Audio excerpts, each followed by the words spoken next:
श्री राम दोस्तों, लक्ष्मण जी का राजा जनक पर क्रोधित होना, धनुष भंग।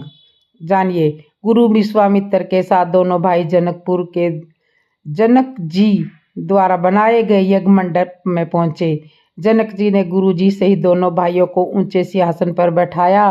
वहां पर राम जी एक है, उन्हें देखने वाले अनेक है। जाकी रही भावना, जैसी प्रभु मूर्त देखी तिन जैसी। जिनका जैसा भाव है उसी भाव के अनुरूप उन्होंने भगवान को देखा। राजा जनक जी ने जब देखा कि सभी लोग उपस्थित हो गए हैं, तब उन्होंने अपने बंधुजनों को बुलाया और कहा कि अब घोषणा की जाए धनुष भंग की। राजा जनक के बंदी जनक बहुत होशियार थे। वह चाहते थे कि राजा जनक को श्री सीता जी का विवाह राम जी के साथ कर देना चाहिए, ताकि यह धनुष तोड़ने वाला कार्यक्रम स्थगित हो जाए। समय बर्बाद करने से क्या फ़ायदा। बंदी जन बड़े चतुर हैं। उन्होंने घोषणा की। वह जानते थे कि हमारी घोषणा सुनकर समझदार लोग तो वहाँ से पहले ही चले जाएंगे, और फिर घमंडी वह तो मानेंगे नहीं, यह तो अपना जोर आजमाएंगे। बंदी जनों ने कहा, सुनो सुनो सब राजा लोग, ध्यान से सुनो। यह सामने रखा हुआ शिव जी का धनुष है। इसे तोड़ने का जिसने भी साहस किया उसका समझो वही हाल होगा जिस तरह राहु के पास जाने से चंद्रमा का होता है। फिर भी किसी को अपने बल पर अभिमान है तो आवश्यक अपने बल का प्रयोग करके अपनी वीरता का प्रदर्शन कर सकते हैं। जनक जी को यह सुनकर बड़ा आश्चर्य हुआ।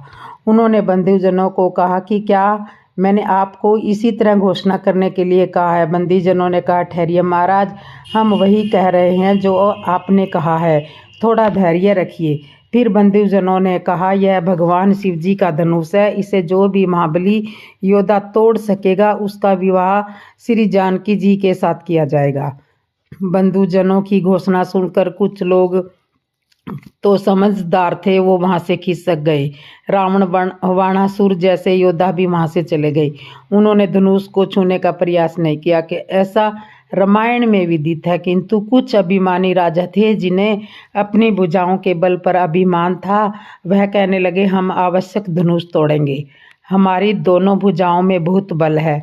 बंदी जनों ने कहा, आवश्यक तोड़िए, किंतु इतना समझ लो जिनकी 20-20 भुजा थी वह भी यहाँ से खिसक गए। आप अपना बल प्रयोग अवश्य कीजिए। अब वीर राजा अकुला कर उठे। अकुला कर इसलिए उठे, वह सोच रहे थे कि कहीं कोई हमसे पहले यह धनुष ना तोड़ दे, इसलिए वह उकला रहे थे। और जो काम पहले करना चाहिए था वो बाद में कर रहे थे। पहले अपने गुरु को प्रणाम करना चाहिए, किंतु वे उठे और उठकर चल दिए। फिर प्रणाम किया। प्रणाम करने के इस प्रसंग का कई विद्वानों ने अलग अलग अर्थ निकाला है। एक विद्वान तो यह कह रहते हैं कि इन राजाओं ने अपने गुरु को प्रणाम नहीं किया, बल्कि इनके गुरुओं ने ही इन्हें प्रणाम किया, क्योंकि अभिमानियों के गुरु भी कुछ इसी तरह के होते हैं। वहाँ उपस्थित राजा लोग मन ही मन गणेश के जी से प्रार्थना कर रहे हैं कि हे गणेश भगवान, इससे धनुष मत तोड़वा देना, नहीं तो मैं क्या तोड़ूंगा। तब गणेश जी के सामने समस्या यह थी कि एक की सुने या हजारों की सुने, क्योंकि धनुष तोड़ने वाला गणेश जी से प्रार्थना कर रहा है कि गणेश जी मुझे आशीर्वाद दीजिए ताकि मैं धनुष तोड़ दूं। और जब उससे नहीं टूटता तो वह भी हजारों की संख्या वालों में जाकर बैठ जाता है और प्रार्थना करता है कि हे गणेश भगवान, मेरे से नहीं टूटा तो कोई बात नहीं, इससे भी मत टूटने देना, नहीं तो मेरी बेइज्जती हो जाएगी। रामायण में तो यह भी लिखा है कि 10,000 राजाओं ने एक साथ मिलकर इस धनुष को उठाने का प्रयास किया था, किंतु धनुष हिला भी नहीं था। जनकपुर में जब जनक जी के राज दरबार में कोई भी वीर योद्धा धनुष को उठा नहीं पाया, यह देखकर जनक जी को बड़ी निराशा हुई और क्रोध में भरकर बोले, बस अब मेरा बहुत अपमान हो चुका है। अब मैं जान गया हूँ कि इस धरती पर कोई वीर नहीं है, मेरा संकल्प पूरा नहीं हो सका। अब सब राजा लोग अपने अपने घर चले जाइए। लगता है ब्रह्मा ने मेरी पुत्री के लिए कोई वर रचा ही नहीं है, पृथ्वी वीरों से खाली हो गई है। यह सुनकर जनक जी ने राम लक्ष्मण की दोनों भाइयों की ओर देखा। मन में विचार किया कि देखता हूँ मेरी बात का कुछ असर हो रहा है या नहीं।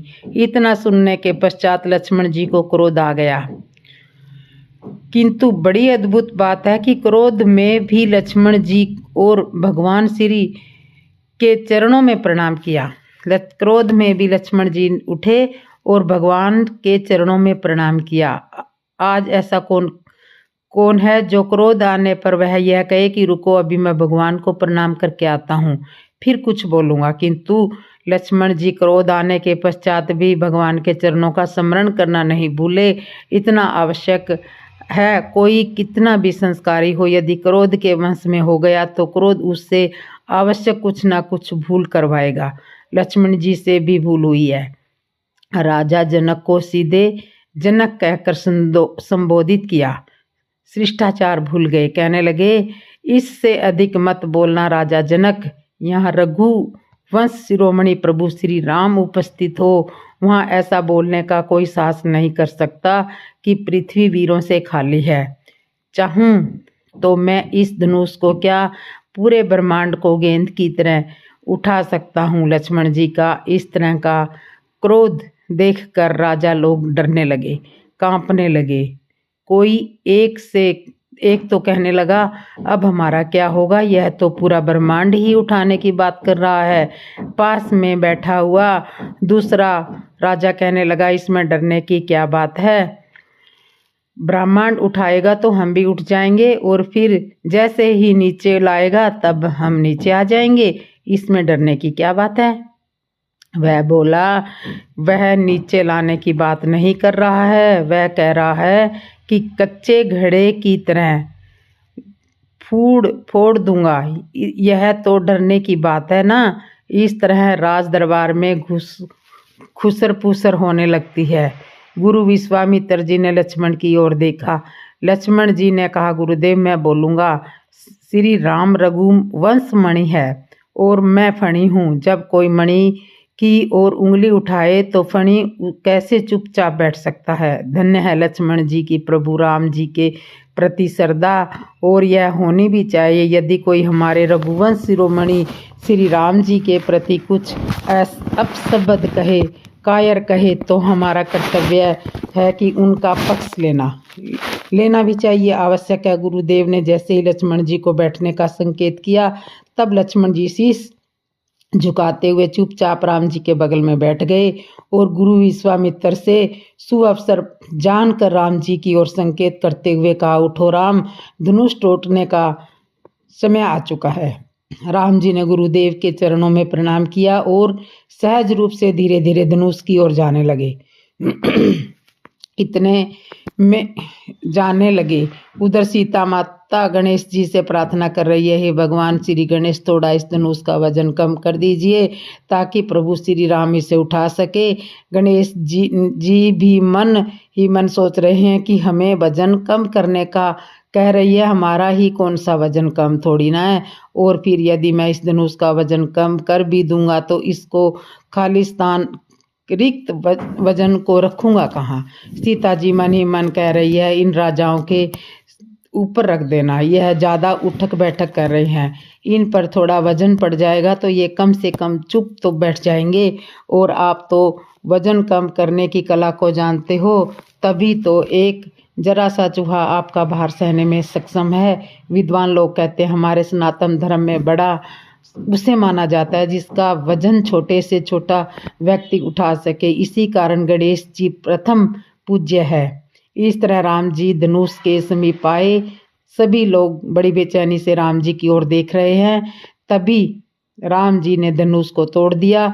धनुष को उठाते और टूटते किसी ने नहीं देखा। धनुष टूटने के बाद जय जयकार होने लगी। तो आज की कथा यहीं पर विश्राम करती हूँ। आगे की कथा आपको अगली वीडियो में सुनने को मिलेगी।